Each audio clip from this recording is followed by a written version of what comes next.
Alright, hello and welcome to episode 4 of the SOC Level 2 pathway that we are on with TryHackMe, and this is a comprehensive instructional slash educational field, educational course for SOC Level 2, and it covers a lot of different things. And this is definitely more of the intermediate slash advanced pathway that we're on. The first 3 episodes that we did were on log analysis and log operations, all of that good stuff, and we are now going into advanced Splunk, and inside of this obviously there's several other rooms that are more again of the intermediate and advanced version of Splunk. The first one, which is the one that we're on right now, is going to be the exploring of the search processing language, which is the filtering and processing language for the search portion of Splunk, and this is actually more of the intermediate and advanced instructions of Splunk. So if you actually go to our channel and search for Splunk inside of the videos, there is multiple videos already that are in here that have to do with Splunk itself, and then there's like several playlists that also play out with it. And this is the stuff that I would recommend that you watch first if you don't know what Splunk is, if you haven't gone through any of the introductory stuff, and if you don't know how the interface works and how the dashboard works and just some of the general stuff that has to do with it. I would say the 3.5-hour sim course would be a pretty strong one, and then of course there's the introductory to Splunk, meet Splunk. Then there's an exercise that we did where we actually caught a hacker with Splunk, and then responding to real-world security incidents with Splunk. So if you haven't seen these already, I would definitely recommend watching those just so you can understand the basics of Splunk before we go into the deep dive of the more of the advanced stuff. So this is actually a medium ranked room inside of TryHackMe, which, I mean, I've seen some beginner rooms, some easy rooms that were fairly advanced even for me. So going through this, I know is going to be a little bit above everybody's learning curve if you just don't know what Splunk is. And then what's really nice about this is that this is actually one of the free rooms that comes with TryHackMe, which means that you don't actually need to pay for the subscription. You can just sign up for free using the link in the description below. And with that link, you also get a discount on the paid subscription. If you wanted to get the paid subscription, it knocks off $5 off of it. So it ends up being just a even more affordable thing. But you can get access to this entire room for free without signing up for any kind of a paid subscription. So all of that out of the way, all of that being said, let's now actually jump into the introduction for this particular room. Okay, Splunk is a SIM solution. So SIM stands for Security, Information, and Event Management. And this is one of the most popular, if not the most popular, SIM solution that exists on the market right now. And what Splunk has is something called the Search Processing Language, also known as SPL. And it makes it so that searching through all of the log files is easier, more efficient, and you get more done as long as you know how to use this processing language. It compromises various functions and commands used together to form a complex yet effective search query to get optimized results. And what we're going to be talking about in this particular room is the fundamentals, the key fundamentals of the searching capability, like chaining SPL queries, meaning linking different SPL queries to get more specific results coming. So if you get one query, you get a bunch of results, and then if you add another query or you chain another query to that original query, you get more specified results. And then you'll see what that means as we go through some of these exercises here. The objectives for this room are to just understand what that language is, so what the SPL language, search processing language is, how to apply filters to narrow down results, and how to use transformational commands and changing the order of the results. And all of these things seem super simplistic, and they actually are. Once you actually see some of the results, you'll fully understand how simple and easy this can actually be. And what's really nice about this, because it's a free room, this is hands-on experience that you can very much apply to a job interview or job application and confidently say that you know how to use Splunk. And even some of the other videos that we did on this, some of those rooms are also free rooms, so you can get even more hands-on experience on using Splunk. And our virtual machine is just loaded right now, so this is going to be really, really awesome to jump into. So this is based on the SIM concepts covered in the Intro to SIM and Splunk Basics room, which I already covered or mentioned that we have videos on those. So if you haven't seen those, I definitely recommend going and checking those out. And let's see if they're even free. I feel like they should be free. So this one is a free room. So the Intro to SIM is a free room as well. And then we have the Splunk Basics. So the Splunk Basics room is a subscribers only room, meaning that you actually do need to be a paid subscriber. But I mean, you can just watch the video if you want to, if you don't feel like paying for the subscription, even though it's super freaking affordable. Like, it really is. This is one of the reasons why I love TryHackMe so much, because they have great educational stuff for free. But if you decided to just go a step further and pay for the subscription itself, you end up just getting a much, it's an amazing deal, even if you didn't get the discount code. But if you got the discount code in the link below, then you'll even get a better deal on it. So all of that being said, let's actually jump into the very first portion of this, which is just connecting with the lab, which I've already done. So I feel like I can just skip through this, and then we can move to the official educational part of it and have some fun with it. Okay, just in case you don't want to watch all of the other videos, I feel like I should just do this part real quick instead of skipping through this. So there's a portion right here that says we're going to be working on the index Windows logs, and indexes or indices are specific to Splunk and the dashboard. So when you want to search through something, it's essentially named an index, and inside of that index there's going to be a bunch of logs. For example, this is going to be an index of Windows logs that we're going to work with. And then there's a question that applies to this one specifically, which says, what is the name of the host in the data summary tab?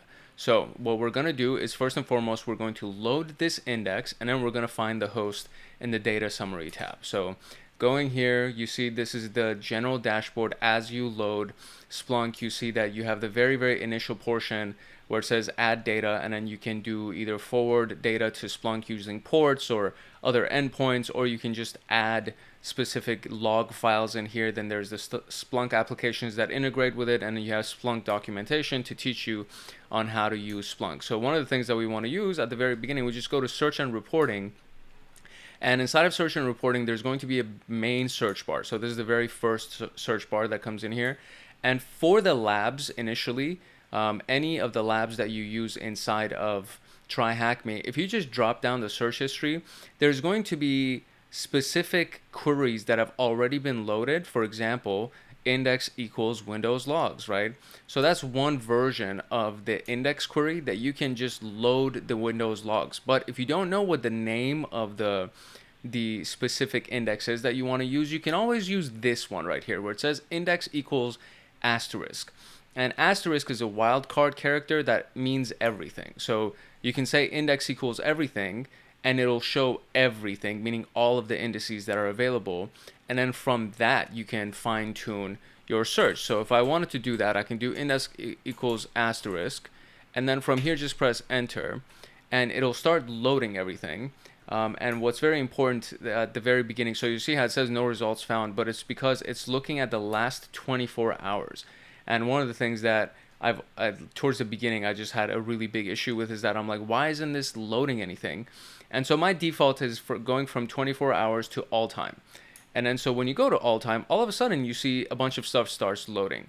And the total number of events that we have right here is 12,256. It hasn't precise or precision down into anything. It hasn't gone specifically into any index or doing any kind of stuff. So when you look at this, you'll see that there's a lot of data, and it could be for a bunch of different types of indices. So that part of it is a little bit, it can be overwhelming, because imagine having to sort through 12,256 results. Now, what's interesting in this particular case is that we only have in our host field right here, man, this thing keeps scrolling up and down so fast.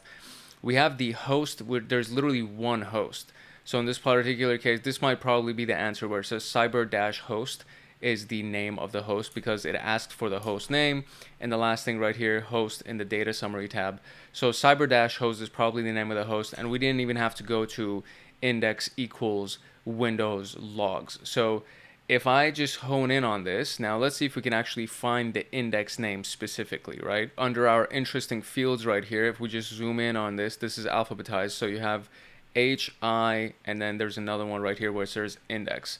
And if I just scroll down on this, it says Windows log. So there's only one index that is available inside of all of these search results that we see right here. So I can just change this to Windows logs, and it'll still give me 12,256 events that showed up. And then even from there, if I click on host and go here, I'll see that there's only one host. So the response or the answer for this is going to be CyberHost. Very good. There we go.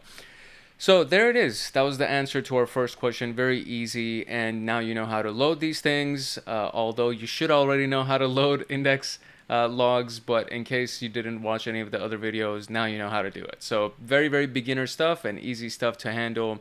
And now we can actually go into our first like real task here, which is the search and reporting and the app overview itself. So okay, so this is just the initial overview of this. So we already talked about the very first search bar, and this is where we went to find our index equals asterisk command. And then right here it says, you know, you can go ahead and use the search processing language query to look for the data itself. And so that's what we did. And then there was the timeline right here, right? So all time will display events in real time. Similarly, the last 60 minutes will display all events captured in the last hour, so on and so forth. And then we have the search history, right? So when I clicked on search history is where we saw all of the various queries that originally had been typed, and we saw the one where it said index equals asterisk or index equals Windows logs.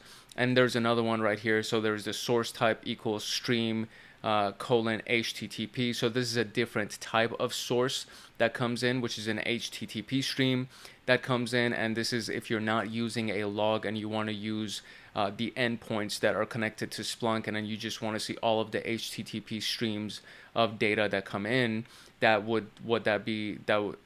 is what that would look like. And then inside of that, they have another one that goes a little bit further, that you're looking for the domain I'mReallyNotBatman.com.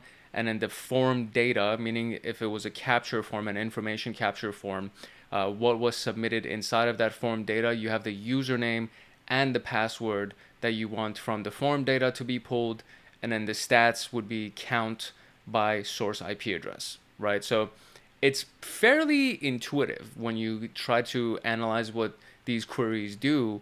The source type, you can understand what that means, is a stream coming from HTTP. If you know anything about protocols, you'll know what that means. And then everything inside of quotations is a specific string that you're actually looking for, which in this case is this website. And then form data, if you kind of put two and two together, you'll be like, okay, this is a web form, and the data from that web form, we want the username and the password from those web forms to be pulled.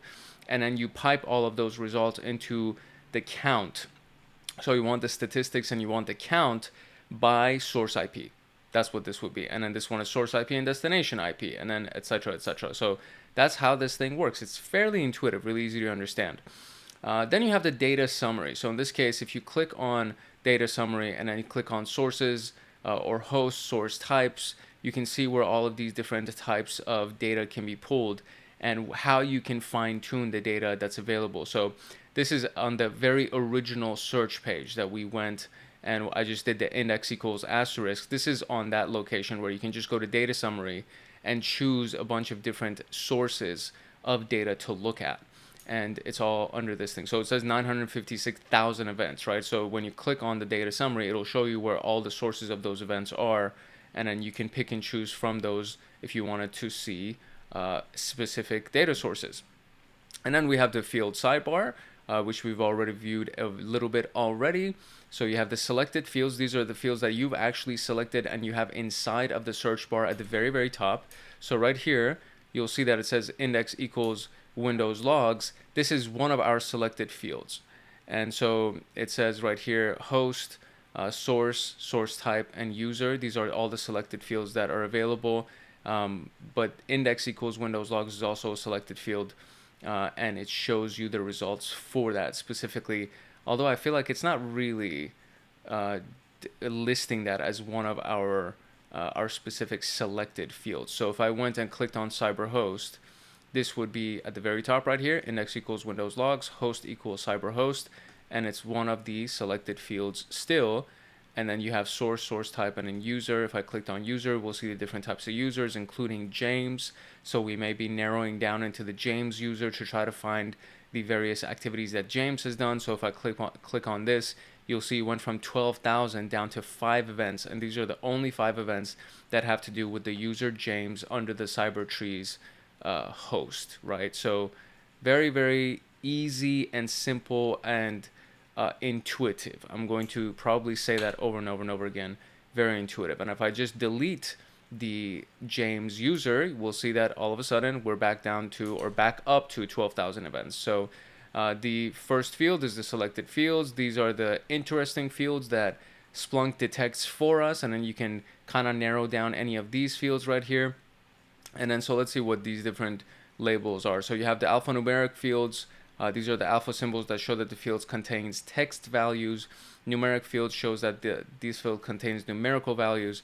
And then count, this number is how many events are inside of that thing, right? So you see that right here, there's an A next to this, which means that all of these are alphanumeric.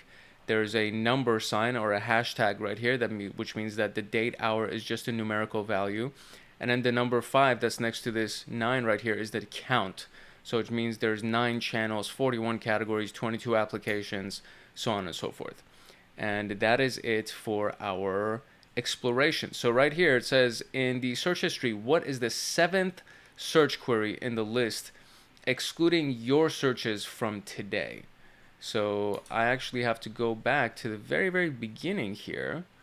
So if I go back to Search Enterprise here, or Splunk Enterprise, click on Search and Reporting, and we do search history, not including hours from today. So you see how right here it says a minute ago, 2 minutes ago, so on and so forth. These are all the ones from today.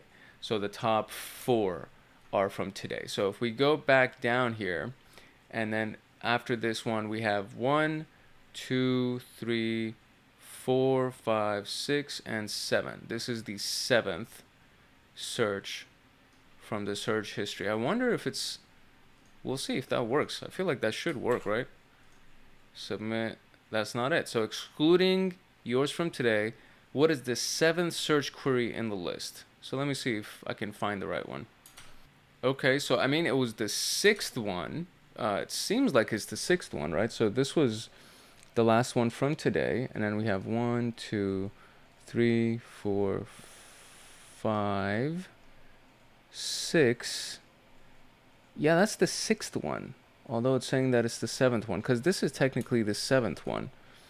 So by user right here, this is the 7th one, and by image ended up being the right one. And I wonder, maybe these drop downs actually count for something else or something. Not exactly sure if it does. It shouldn't, but that seems to be the case. So I'm not exactly sure why they counted this one.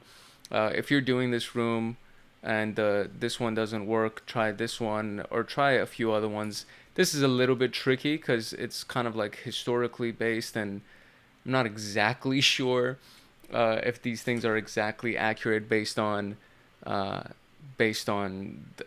users or the timeline that this room was created from, so on and so forth. But we got it. At least we got the result, which is going to be the one that is searched by image right here, and it's on search history. Technically, to me, I think it was the 6th one, although it says it's the 7th one, whatever. So in the left field panel, what source IP has recorded max events? So what source IP has recorded max events in the left field panel? Let's see what it says. It says look for source IP in the more field options. So this would probably end up taking us inside of the search itself, because we now see that we are inside of the search panel itself. So I'm going to now go back to our original thing where it showed us everything, and we want everything in all time.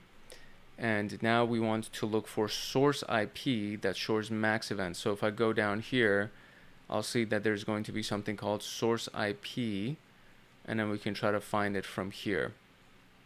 Okay, so the hint right here says that you got to find it in the more fields option. So if you just come over here, it won't show the source IP in this section. So if we just come down a little bit more, there's 146 more fields. So if we pull this list up, then I can go here and I can find source IP, right? Or source IP like that. There you go, source IP. So I can add source IP. And once we have it, it'll show up here under selected field. So we click on source IP, and then it says, the question says, what does it say? It says, which source IP has the recorded max events?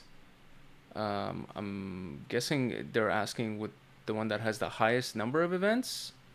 So this one has 53 counts, so we'll try this one.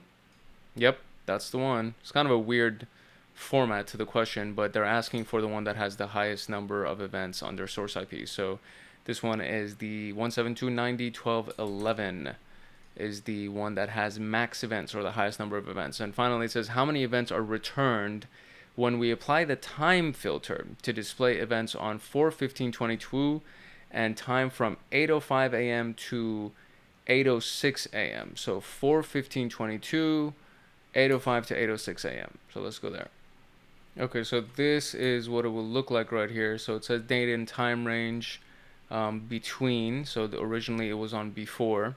So you want to do between 4/15/22, 8:05, 0000, and it gives you the breakdown of that. So hour, minute, second, and then milliseconds, I guess. And then same thing, 4/15/22, and then 8:06. So now we apply this thing. Could not parse the time given into hour, minute, second, or millisecond. Oh, I need to add another 0 at the end of this. There we go. And then add another 0 at the end of this. And it should be okay. So we apply that. Okay, so here's another quick little formatting thing. So you see right here, this is separated by a colon. This is separated by a colon. The seconds are separated by a dot. And I had them separated by a colon. So just make sure that the seconds here are separated by dots instead of colons. And that should work. And now we have our number of events. So it says 134 events, and I haven't specified down into anything else. It's just the index itself, and we're looking at 134 events. Perfect. Okay, there you go. Not bad, not bad. So far, so good. So now let's go through the overview of the SPL, the Splunk Processing Language. Alright, the SPL has multiple functions, operators, commands that are used together to form a simple to complex search that gets the results that you want. The main components are these. So you have the search field operators, which are the building blocks to construct any query. These are used to filter, remove, and narrow down these search results based on any given criteria. And these are the comparison operators, as well as wildcards and Boolean operators. So comparison operators are these things. You have the equal to sign, which is this. Not equal to is exclamation and equals. So username mark equals username equals mark brings you everything that has to do with mark. Username not equals mark brings you everything other than mark. So it'll give you all of the results that don't have mark in them, right?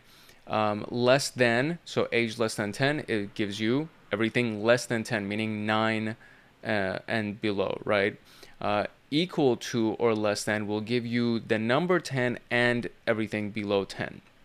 Greater than, same thing. So outbound traffic is greater than 50 megabytes will give you everything 51 and up, or like 50.1 and up, basically.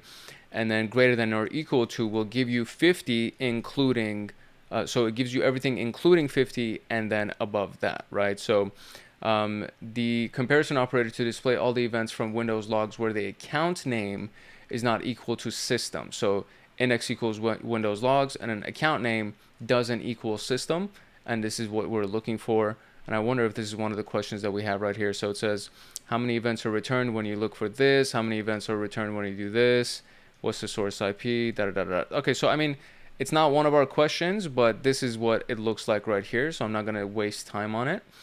So if you do account name does not equal system, it'll show you everything other than the system. And so right here, you have the account name. So right here, if you click on the account name field, it'll bring up all of the account names, and it shows James, network service, local service, but system is not included in here because we wanted all the account names other than system, right? Then there are Boolean operators, and Boolean operators are basically the text version of an operator. And so it says field A is not this value, and it's very similar to saying exclamation equals. This is very similar to that. So ignore the events from the results where field A contains whatever the value is, right? So anything other than this value is what you want. Field A equals value 1 or field A equals value 2 brings you both of these results, right? So it gives you one or the other, right? If you say field A equals value 1 and field A equals value 2, it gives you the results that have both of these values in the result, meaning this is going to be a much smaller result than this is going to be. This is going to give you all of the value 1 results and all of the value 2 results, whether or not value 1 is in this or whether or not value 2 is in this, right? So it could give you situations where both of these are in it. It could give you situations where only value 1 is there or only value 2 is there. This one is going to give you everything that has value 1 in field A and everything that combined with value 2 is inside of field B. So if value 2 is not in field B, it's not going to show you this. If value 1 is not in field A, it's not going to show you the results. So both of these results have to be there in order for it to work. You get it. You understand what I'm talking about. So here's an example. So inside of the Windows log index, we want the account name that is not system, and we want the account name that equals James. So it's going to give you a much smaller set of results, and it's only going to give you the results that have to do with James as the account name, which ends up being 79 events. So if we go back to this one right here, do we see? Yeah, 84 events total, right? So all the events that aren't system, but then we narrowed it down a little bit more and we want they aren't system and they are James, and then you get 79 events, right? Then you have the wildcard, which we already discussed at the beginning of this video. Wildcard means anything, right? So status equals fail asterisk means that it could be failed, failure, failing, anything, right? So it has to have the word failed in it, and then anything that can come after that. So it could be fail password, fail username, fail login, anything that has the word fail at the beginning of it, and then it has whatever at the end, right? So in this case, Windows logs destination IP equals 172 dot asterisk. So any IP that starts with 172 dot comes up. And so you see that the events themselves are 53. The destination IP are 3 different destination IPs, and they all start with 172 dot and then whatever comes after that, right? So very, I mean, it's pretty easy to understand. I mean, I'm understanding it. Hopefully you're understanding it too. I'm trying to do a good job of explaining this, but hopefully you understand what I'm talking about here.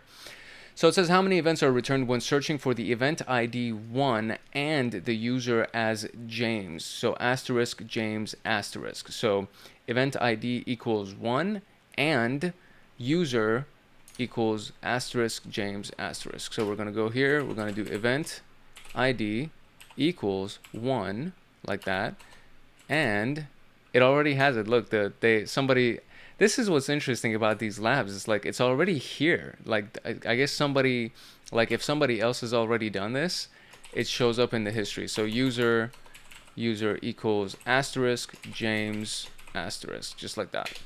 There you go. Event ID equals 1 and user is James asterisk James, and this is what we got. I do need to change my time range back to all time because it's only searching for that time between 8:05 and 8:06 a.m. So all time event ID is 1 and the user is James. So we have 4 different results. And how many events are observed with the destination IP 172.18.39.6 and destination port 135. So we're going to go here. We're going to erase this portion. We're going to say destination IP equals, right? Is that how you do it? IP, so the P is supposed to be lowercase. I think these are case sensitive, by the way, where you see this right here. So previously I had an uppercase P and then none of the pre-filled results came in, so it has to be lowercase p. And now we're going to go to the, what is it, 172.1839.6, which is going to be this one right here. So 172.1839.6, and destination, not destination, destination port equals, destination port equals 135. There we go. And we have 4 events still. So destination IP is that, destination port is that, and we got 4 events. Easy money. All right, so here we go. What is the source IP with the highest count returned with this search query? So search query is this: index equals Windows logs, hostname is Selena Adam, and destination IP is this. So I'm going to go here. I'm just going to copy this for the sake of time, but I like typing these things just so I can get a good understanding of the, and I mean, it's already here, so I'll do it on this side just so I can get this a little bit more inside of my bones here. So Selena dot Adam destination IP equals,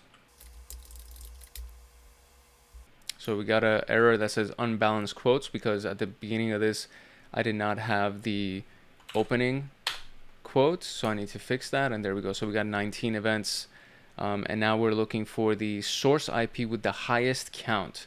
And since I already have source IP in my selected fields, I can just click on that, and now I have 17 on this one and 2 on that one, and that's going to be my result. So I'm going to copy this, and we're going to go here and we're going to paste this, and that should be our answer. Excellent. In the index Windows logs, search for all the events that contain the term cyber. How many events are returned? So if I go here, and in this entire index, all I want to do is search for cyber. Basically, that's it. So if I do that, it says nothing. So I wonder if I don't put quotes, what about that? Nothing shows up. So string, is there something called string? Okay, so I mean, I've tried multiple variations of this and nothing shows up with cyber. So if I did cyber trees, for example, we'll see how this is one of the pre-filled options, and if I press that, it'll show a bunch of things. So I know that this works as a string. So if I wanted to do this by itself and just search for that kind of a term or something, it'll show up and it'll work. So that was my big thing, is that does it work if I just type in the word here? And it seems to be the case that it does actually work. So if we just do cyber by itself and it shows nothing, the result itself would be 0. So nothing. So there you go. Yeah, it's the right answer. So nothing shows up when we search for cyber. Now search for the term cyber asterisk. So there we go. Now that makes sense. So if I do cyber asterisk, not and asterisk, asterisk. So there you go. Now we have some results here. So index Windows logs, cyber asterisk, and it gives me 12,256 events. So we do 12,256, and that's the right answer. Very good. So we are getting some good SPL work done, some good search query stuff. So now let's go into the filtering of these results. So filtering the results in SPL is what we're going to be working on. Okay, so if you're in any kind of decent sized network, it literally generates thousands of logs every minute, which is a lot of information. It's a lot of data. And it's damn near impossible. They use the word daunting, but it's pretty much impossible to go through all of those log events to respond to some kind of an incident, especially, meaning like if there's a time crunch or like a time limit on you, it becomes really difficult to do that without using filters.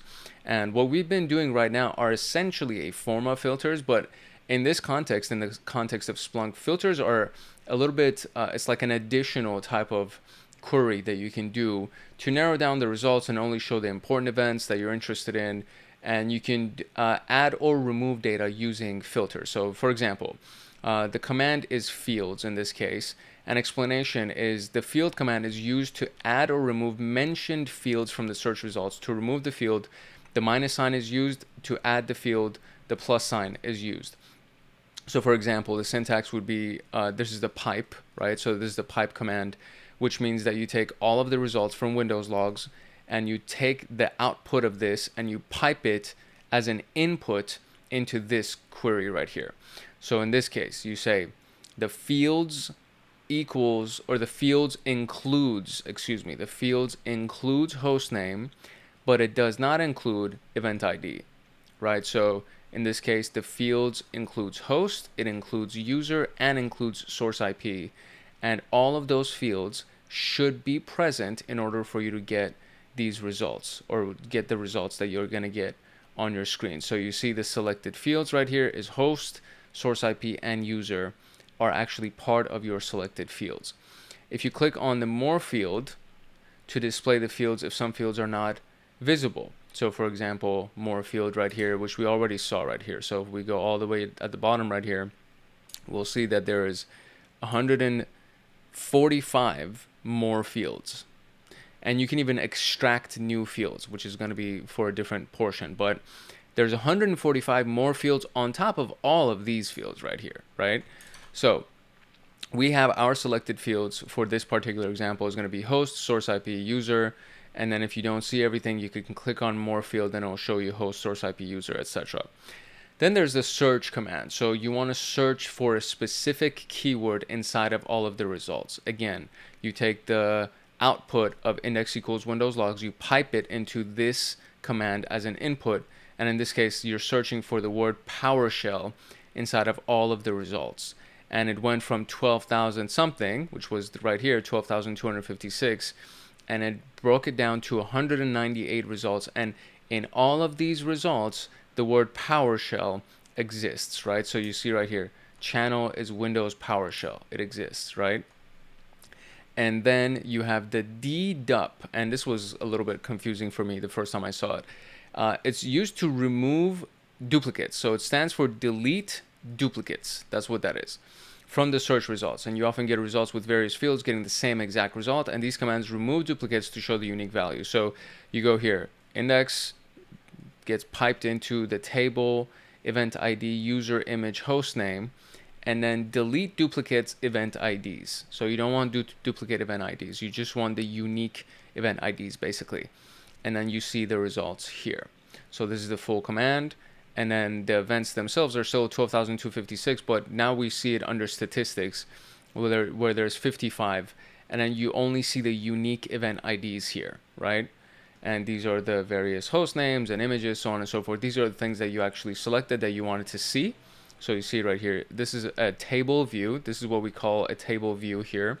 Inside the table view, we want the event ID, we want the user, we want the image, and then you want the host name. And these are all the fields that are available here. And then you want to delete all the duplicate event IDs, so you only see the unique event IDs. And then you have rename, which is another command that allows you to change the name of the field in the search results. And it's used in a scenario where the field name is generic or log, for example, and it needs to be updated. So rename user as employees, for example. So again, index fields, you want the host field, the user field, and the source IP field to be included, but you want to rename user as employees in this case. So you see that it's been renamed right here to employees, and then you have your results that you can review. So still fairly intuitive, I would say. It's a little bit more complicated than just filtering through results, but now we understand that we can do even more things to filter through the data. So now we can look at some actual requests here or queries where we can kind of mess around with this, right? So we see that we're still looking at the index. We want a table view.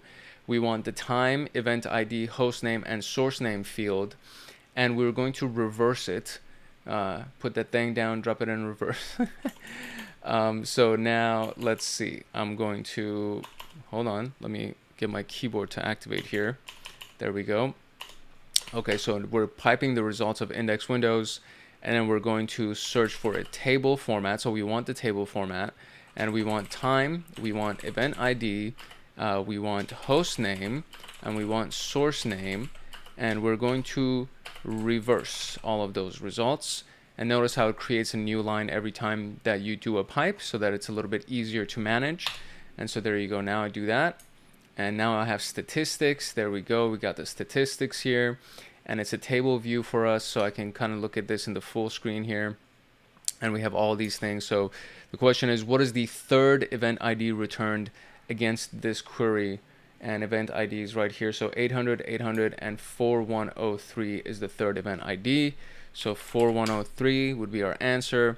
Now use the delete duplicate command against the hostname field before the reverse command in the query mentioned above. What is the first username returned in the hostname field? So before this reverse, we just want to do dedup hostname. That's basically it. That's what we're going to do here. So I'm going to go right here before reverse, and I'm going to do, let me zoom in here so you can see what's going on. So we do dedup, delete duplicate, and we want to do hostname, and then reverse it. Put that thing down, drop it and reverse it, flip it and reverse it. Do it before the reverse command in the query mentioned. So maybe I need to pipe that into this part right here. So we'll do another pipe and do reverse. Let's press enter. There we go. Now we got 3 statistics. Okay, that's good to know. It's good to know. So you do dedup hostname, and then you still need to pipe that into reverse, otherwise it won't work. So now I got this. So now it says who is the first username, and that is Selena.Adam is our first username. Look at that, making some good progress. This is awesome. I love this so much. This is such an important room, and everything that we're doing in this module right here in the advanced Splunk is so important. You guys, you're going to be going through a lot of job interviews, and you're going to go through applications and things like this. And out of everything that I've gone through and out of everything that I've seen, the real world applications of Splunk are so freaking important in job interviews, and just knowing how to do this. It's just so important.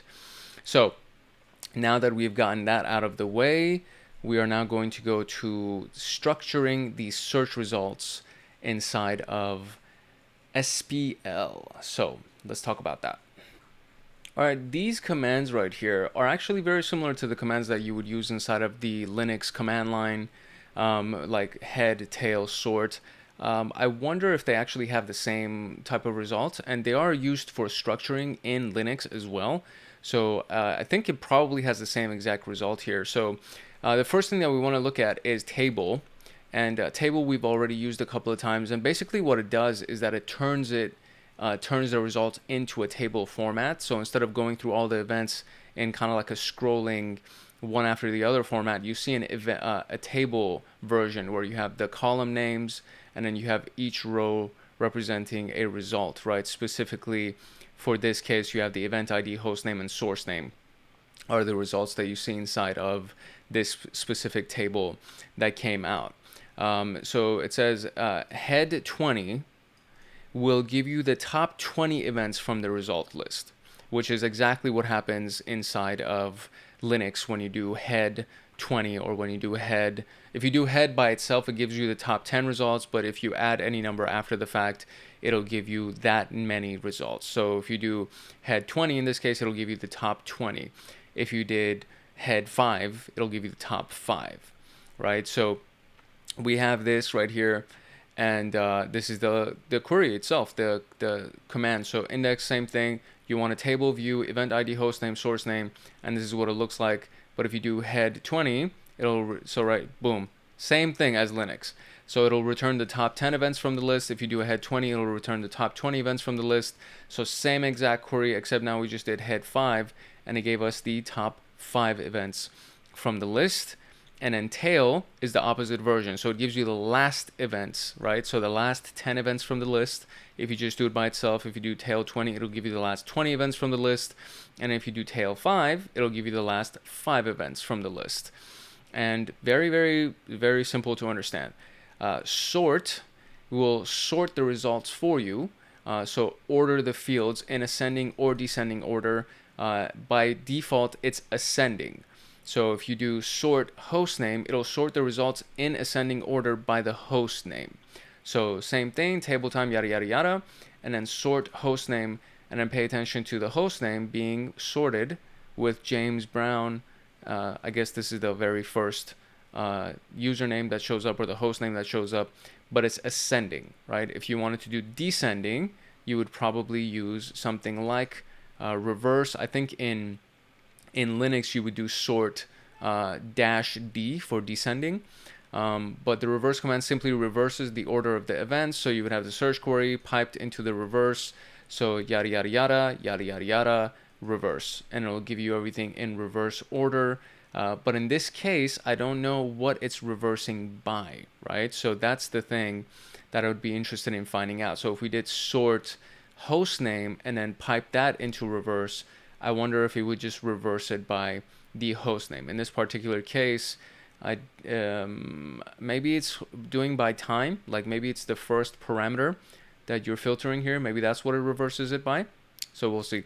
So it says using the reverse command with this search query, what is the host name that comes on top, right? So we went right here and we're just going to go over here and we're still going to pipe our results into the table view, and it is going to be time, event ID, host name, source name, and then sort that, or not sort, but reverse it, and press enter.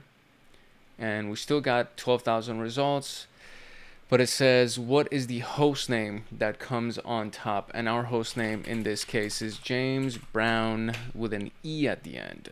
What is the last event returned when the query in question 1 is updated with the tail command? So if I do reverse and then I wonder if I still do reverse. So first I'm just going to remove reverse and I'm just going to do tail, and we'll do tail.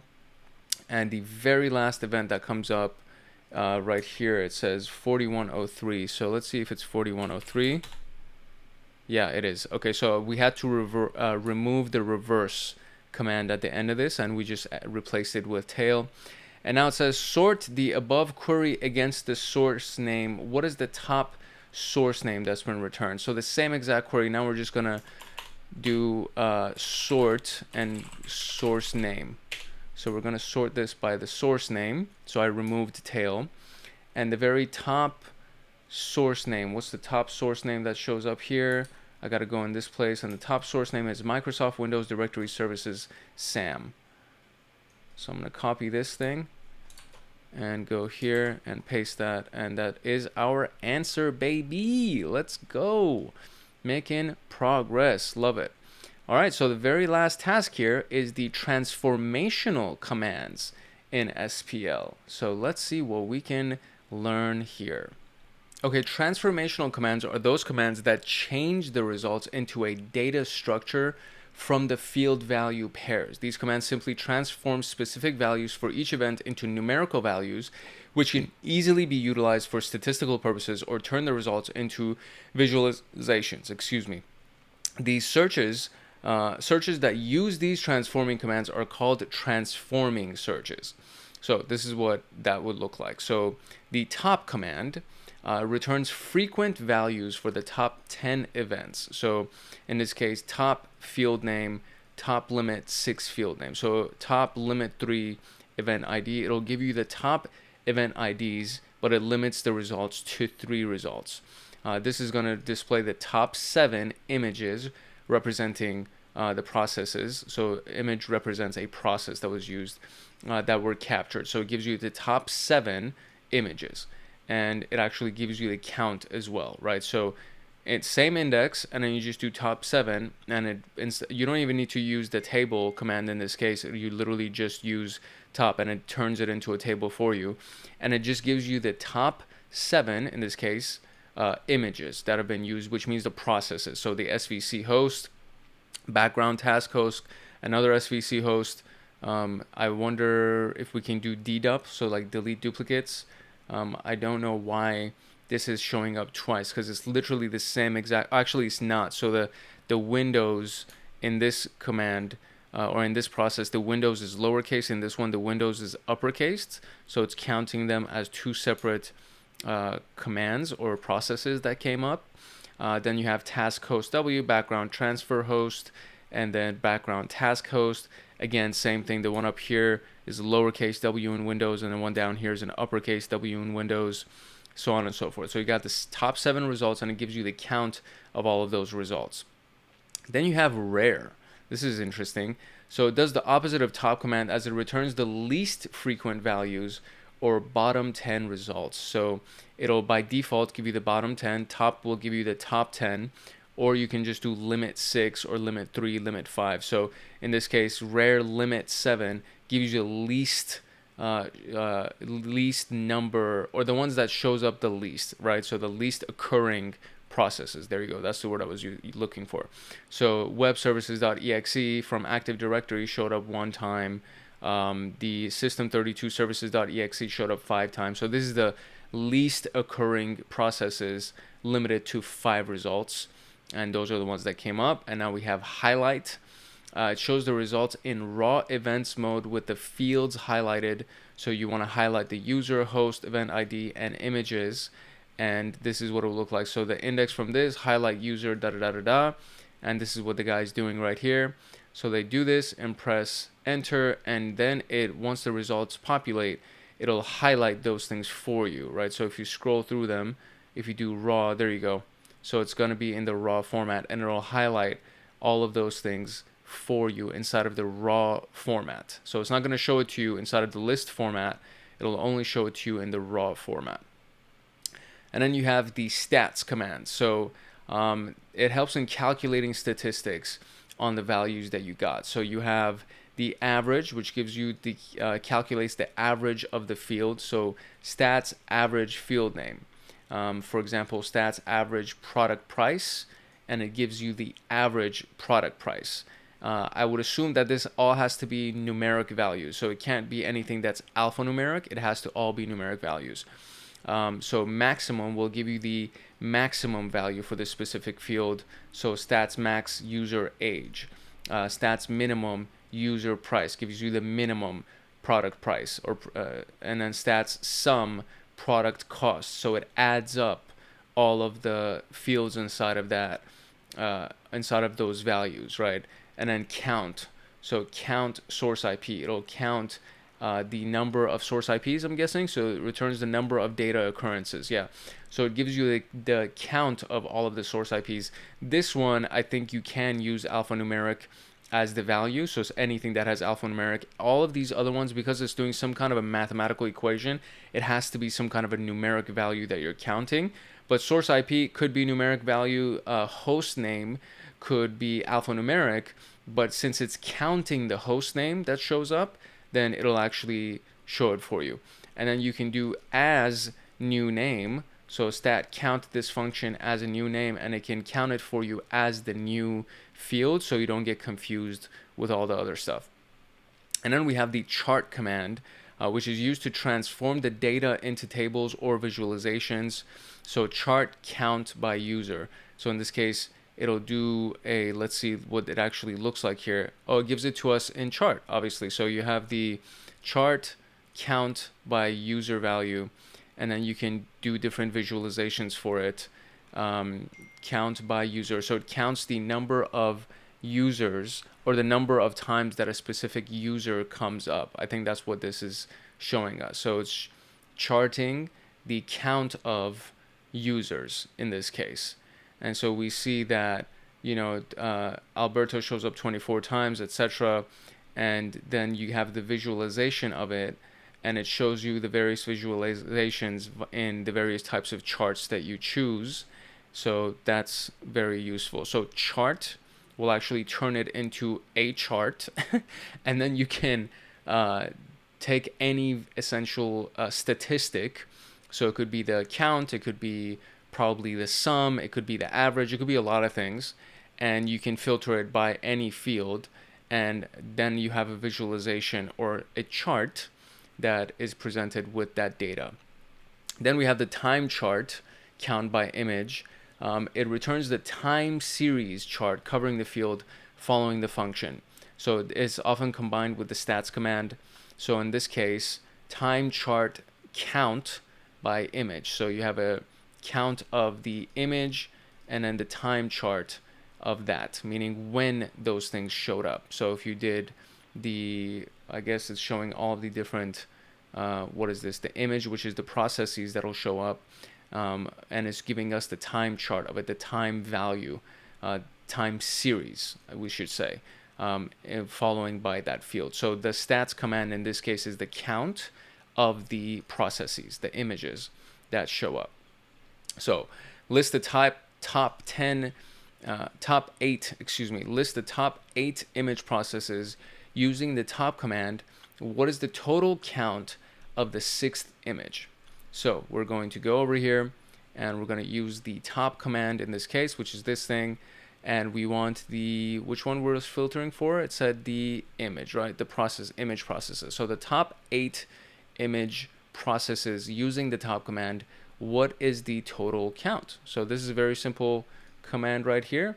We're just going to replace all the stuff that we have here with top, and I'm going to do limit 8 just to have some fun with that.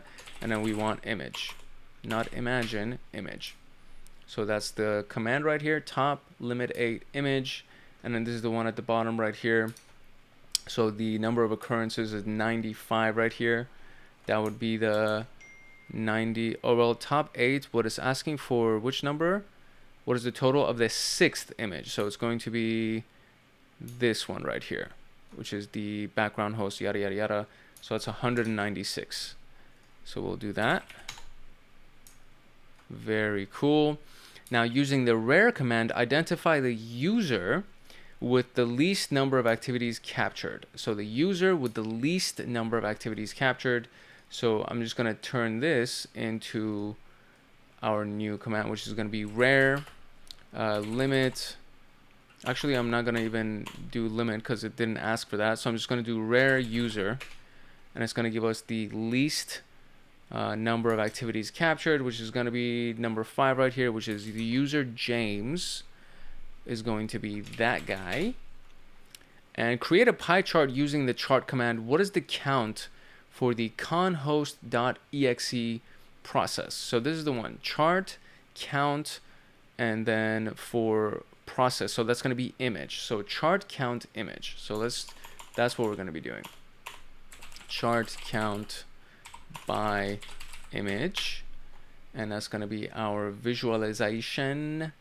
And there we go. And so what it says, what is the count for the conhost.exe process? So what do we got? Do we have it here? It's right here. And the count is 70. Conhost.exe has 70 instances that have shown up. Look at that. This was fun. I feel like I'm becoming even more badass. I hope you do too, because this has been excellent. I'm very, very excited with this. And what we're going to be doing in the future is going to be the other rooms, like incident handling with Splunk, investigating with Splunk, benign, and PS Eclipse. And I wonder if this is here. So we don't even have those inside of this. So I do know that I did benign as a room, and I wonder if I did incident. I think I did all of these actually. So these should already be there. Yeah, so I've already done benign. So the benign video will be inside of the channel. So you can go find that.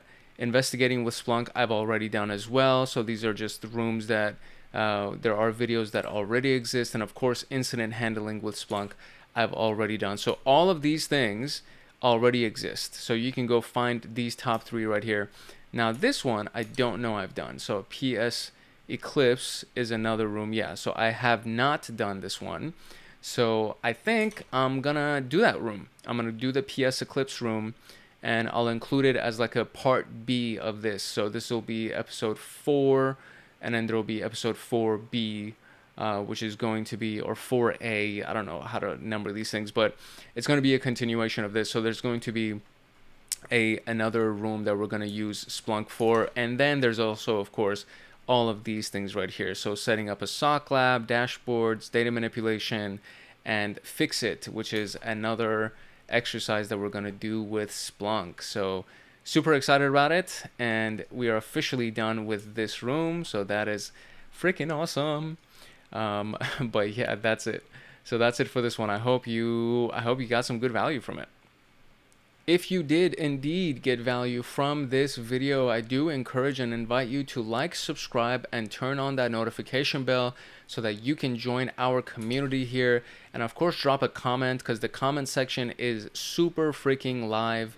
And there's a lot of activity that goes on in the comment section. There's a lot of people that ask a bunch of questions, and I always respond to the comments as well as the questions. So if you got some good questions that come up, I'll definitely respond to you in the comment section. And if it's a really good question, I'll even create a video as a response to your comment. But apart from that, we'd just love to have you as a part of our community. It's been a beautiful, growing community. I'm super, super humbled and excited every time that I come and check the statistics and the analytics, and we just see that the account just keeps growing and the community keeps growing. It's been very, very exciting, very humbling, and I would love to have you as a part of our community. So make sure that you like, subscribe, turn on that notification bell, and drop a comment just to say what's up or ask whatever questions you got. It's your boy Hank Hackerson at Hank Hacks Hackers, your favorite network and system attacker / protector. Love, peace, and chicken grease. If no one else loves you, Hank loves you, and I will see you in the next room later.